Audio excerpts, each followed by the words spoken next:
How's it going, everyone? So in this video, I'm going to do how to give a hickey, give this a go for beginners. So before I get started, please subscribe to my channel if you haven't already. I do appreciate the support. It helps my channel grow. So how do you give a hickey?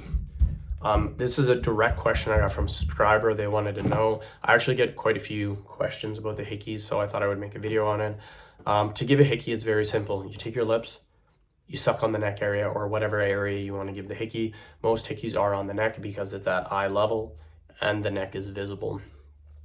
And again, hickey is about showing off and stuff like that. So to give a hickey, you just take your lips, suck on the area. Very simple. Never use teeth. Teeth will permanently damage skin cells.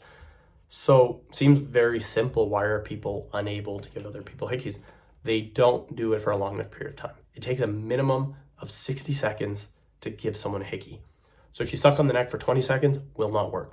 Needs to be 60 seconds of mostly constant suction. So 60 seconds of mostly constant suction. So literally they're sitting there for 60 seconds. You do this, you will be able to give someone a hickey every single time. End of video. Thank you so much for watching.